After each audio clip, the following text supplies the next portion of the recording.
So a common reason most people are not investing is that they do not have money or they do not have the big bucks. I've got you. Today, I'll share with you 5 great ETFs that you can buy and hold forever, plus some are very good dividend payers and all are less than $50 per share. The other more common reason people are not investing is that they do not have the qualifications or that they cannot afford the services of professionals to help them invest. Hang on tight, I have you covered as well. Now, we have to understand that people are not wired to prioritize the future. We all prioritize the present. The future seems so far away. So you have to be very purposeful and intentional in order to invest. ETFs and index funds are a type of mutual fund. They are a basket of stocks that are put together by professionals, including banks and investment houses like Vanguard, Charles Schwab, Fidelity, and usually they have done all the dirty work for you. If you're looking to invest in a dividend-paying ETF, for instance, you'll find that any dividend-paying ETFs that are put out there have been vetted for the quality of the dividend payments, sustainability, consistency. That's why I'm sharing with you ETFs and not individual stocks, because most of the financial analysis required to vet stocks has already been done. And ETFs, index funds, are very highly diversified because they're a basket of stocks. So by the time you're done watching this video, you'll understand how affordable stocks can be and how easy and well qualified you are to invest for yourself. In fact, the only skills you need to invest for yourself is to have a clear and stable mind, because you'll need to select the ETF or the index fund or the stock in which you put your money. The other requirement is to have your emotions in check, because there is a bit of volatility in the stock market. Now, the difference between an index fund and an ETF, an exchange-traded fund, is that an ETF trades like any individual stocks. You can buy and sell ETFs anytime the stock market is open, between about 9:30 and 4 p.m. While for index funds, if you wanted to invest in index funds, usually you'll place an order and the price at which you close the transaction is confirmed to you at the end of the day. The other requirement of a number of index funds is that in order to start investing in them, you need a certain minimum amount. Here is an example. Vanguard has a popular total stock market ETF that tracks the entire US stock market. It also has an index fund. The index fund is called VTSAX, and the ETF is called VTI. Now, in order to invest in VTSAX, the minimum requirement is that your initial investment has to be $3,000. While investing in VTI, which is the ETF equivalent, does not have any minimum. A share of VTI is currently about $300, but if you're investing on a platform or a brokerage that allows you to invest in fractional shares, then you can invest as little as $10 in VTI. With that behind us, let's look at the 5 that I have for you. The first ETF is SCHG. This is a Charles Schwab US Large Cap Growth ETF. And at the time of this recording, it's trading at about $28.40. That is way below $50 per share. And the expense ratio for this ETF is 0.04%, which means that for every $1,000 you invest in SCHG, it will cost you 40 cents per year to invest in this ETF. Now, in terms of yield, SCHG has a low yield of 0.40%, which is typical of most growth stocks. It is dominated by tech sector companies because, it's tracking growth. And a lot of technology companies tend to reinvest their profits in the company in the forms of R&D to grow faster, but you get to benefit by an above average growth in the value of your stocks, faster appreciation than if you invested in dividend paying stocks. The top sector in this ETF is technology, which makes up about 48%. And the top 3 companies in SCHG are Apple, Microsoft, and Nvidia. You can see technology.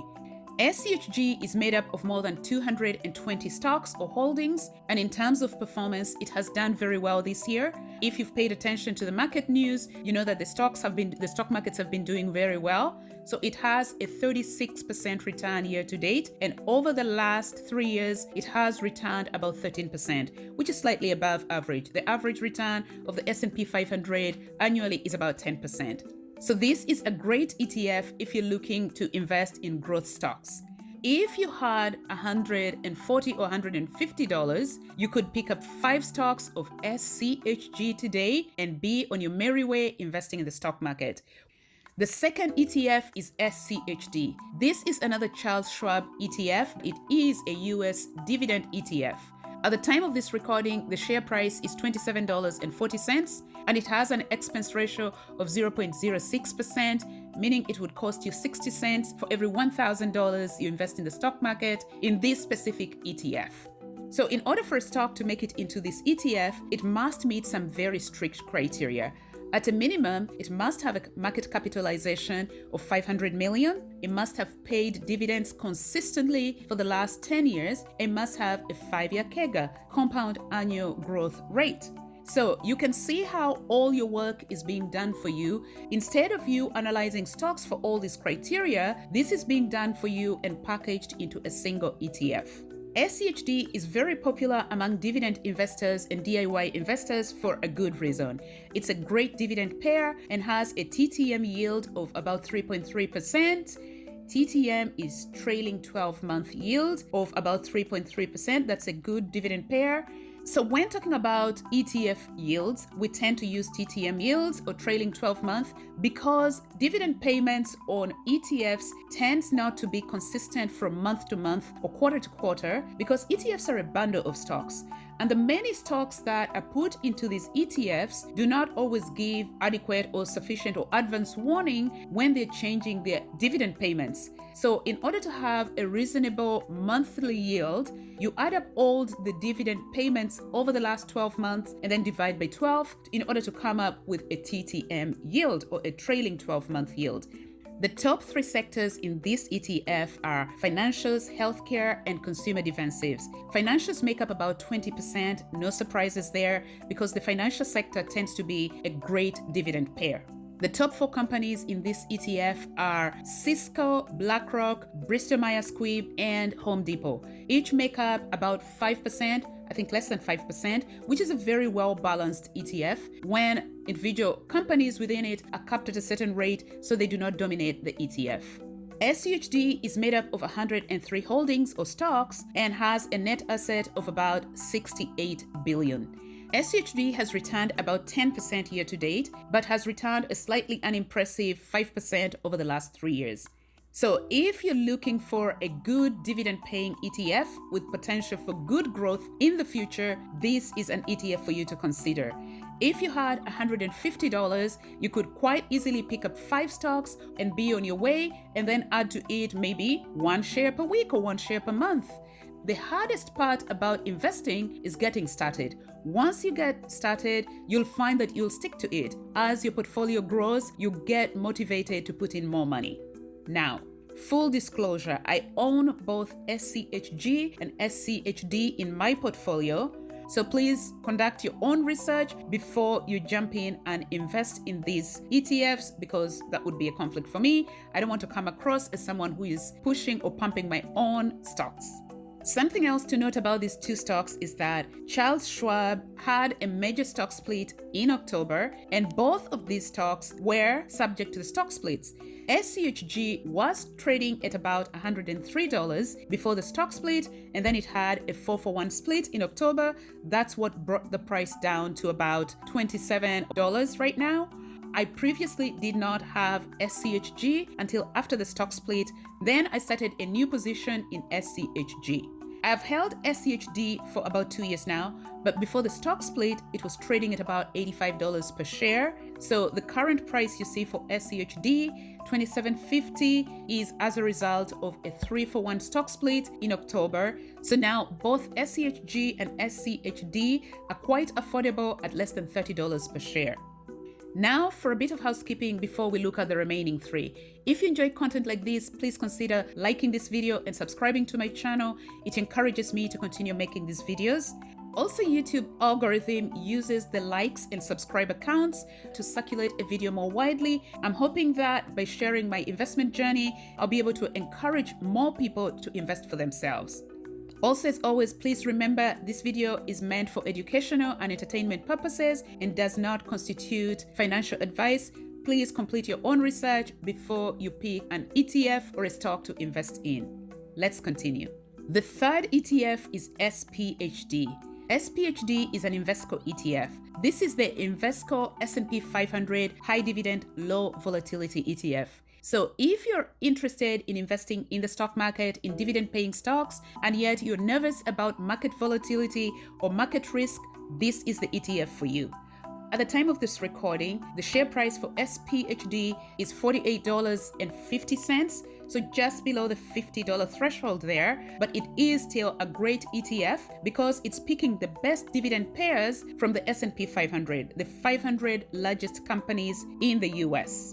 Unlike the first two ETFs, it has a slightly higher expense ratio at 0.30%, meaning it will cost you $3 for every $1,000 you invest in this ETF per year. But it has a good yield, TTM yield of 3.25%. So if you're looking for dividend income, this would be a great ETF for you to consider. In terms of sector weighting, the top three sectors in SPHD are utilities, consumer defensive, and healthcare. And the top three companies are Altria, Kinder Morgan, and Bristol Myers Squibb.